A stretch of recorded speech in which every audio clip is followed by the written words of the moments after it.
In this video, I'm going to share how to create 10 different lighting setups by using one of the most practical lighting tools, the projector mount. I'm not just going to show you how to set up these different shots, but also explain the reasoning behind the lighting and share some different variations for a few of them.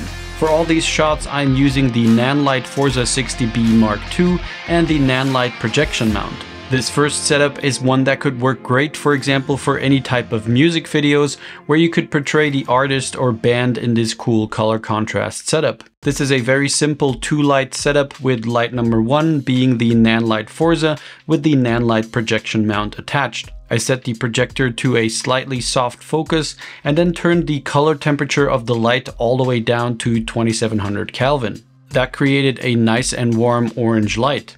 The second light, which is the key light, is an Amaran RGB panel boomed up high, so it would be directly above me. This one is set to a blue color tone to create some nice color contrast with that orange circle in the background. And note that I put a grid on this light to prevent the blue from spilling too much on the background.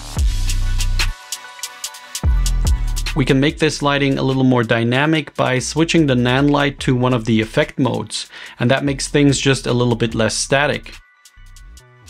Now, the great thing about the projector mount is that besides this circle shape, it gives you the ability to create almost any type of shape you want by moving these flags. We can have the same shot, but for example with a rectangle instead of a circle. And this rectangular shape also works great for creating fake window light, like in this shot right here. But there is a little bit more going on besides just that. So let's break it down. The subject is sitting by a desk lamp, which serves as the motivation for the key light.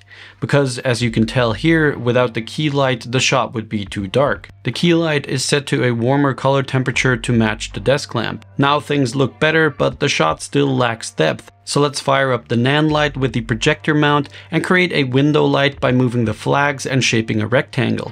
The Nanlite was set to a cooler temperature to mimic moonlight shining through the window, because this is supposed to be a dark nighttime scene. That splash of light on the wall separates the subject from the background and adds a lot more depth to the shot. Also, the blue tone of the moonlight and the orange warm tone of the desk lamp creates nice color contrast in the scene. But there is one more little detail we can add here. Let's see if you can figure it out when we compare these two shots. In the second one, I added a small light in the hallway behind the character. It could be moonlight coming from another window, for example. This adds another level of depth to the shot and just a little detail that I think makes all the difference. So with a pretty simple setup, we were able to go from a boring and underexposed shot to something that has a lot more depth and story to it. And I'll show you some more examples of how you can use the projector mount to create light that helps tell the story in your shots. But first, let's head back to the studio for a few more simple but cool looking lighting setups. The projector mount is great at delivering a very direct and steady beam of light without much spill. This works really well for backlighting your subject. For this shot, I had the Nanlite with the projector mount pointed almost straight towards the camera. But I didn't want my face to be completely in shadow, so I added a bounce to reflect some of that backlight back into my face. And backlighting just looks a lot more epic with haze, so I fired up the haze machine. And just to show you how much of an effect that bounce has, here's the shot without the bounce and with the bounce. The cool thing about this setup is that you basically have two lights in one. The Nanlite with the projector is serving as a backlight, but also as a key light by bouncing it. And this is a setup that could work for different scenarios as well. Like this one, for example. Here I had the Nanlite set up again, pointing more or less towards the camera, and then bouncing that light back to create a key light and lifting the shadows on my face. You could also achieve backlighting with, for example, a reflector mounted onto your light. But you can see here how much more the light is spilling everywhere else, like for example on the table. Now, it kind of works fine for this shot, but there would definitely be a lot of scenarios where you wouldn't want that backlight spilling all over the place and where a projector would produce better results. This next setup is another great example of how powerful this directional light created with a projector mount can be. Here I lifted the light up higher, pointed it down and put it directly behind me. The haze is again doing a lot of work in this shot, but the hard directional beam of light coming from the projector mount really creates this spotlight effect. And you can of course do different types of spotlight setups depending on where you move the light and how it's pointing at your subject. Now, we can't really talk about a projector mount without talking about gobos. Gobos are these small metal plates that you can insert into the projector mount to create certain patterns of light. Like this one, for example, which creates a blinds pattern. It works great in our previous shot on the desk, only this time the moonlight is shining through a window with blinds. Another setup I used this gobo for was to create this film noir style shot. I had the blinds gobo set up in the projector mount, creating a pattern on the wall. Then I taped off my key light so that it would just let through a small splash of light onto my face. This would mimic the light peeking through those blinds.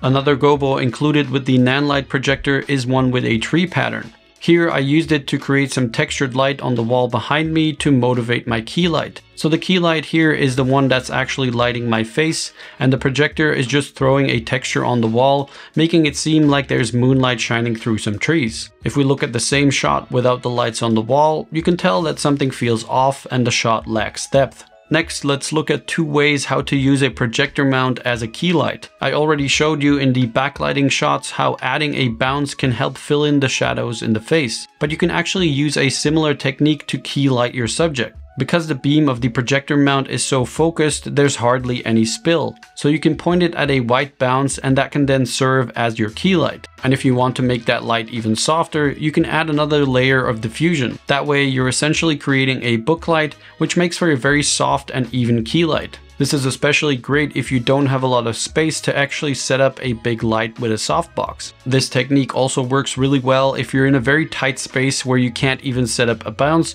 or you just need a quick key light setup. In this shot, I needed to light up the face from this side, so my key light would be motivated by the lights coming through these doors. I pointed the Nanlite with the projector towards the wall beside me, more or less where I would normally place a key light. If your location has white walls, you can point the light with the projector mount to one of the walls and that will then serve as your key light. And this is honestly a super simple technique that works great for these types of scenarios.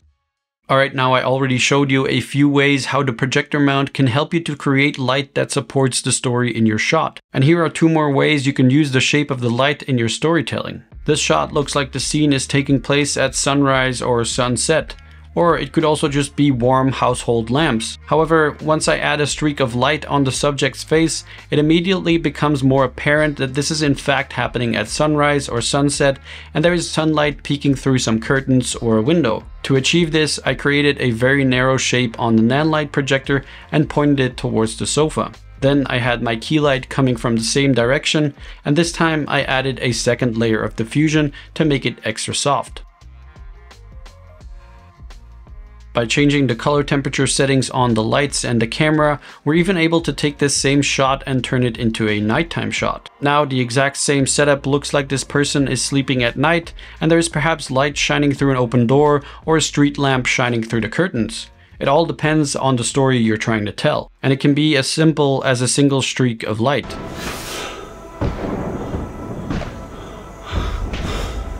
Here I closed the flags of the Nanlite projector almost entirely, which created a very narrow beam of light. I also used some haze in a can to add some volume to the light, and that's it.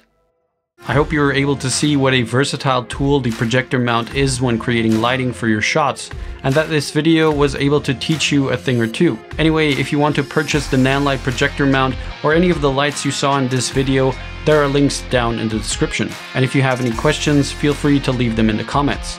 As always, thanks a lot for watching, and I'll see you in the next one. Bye.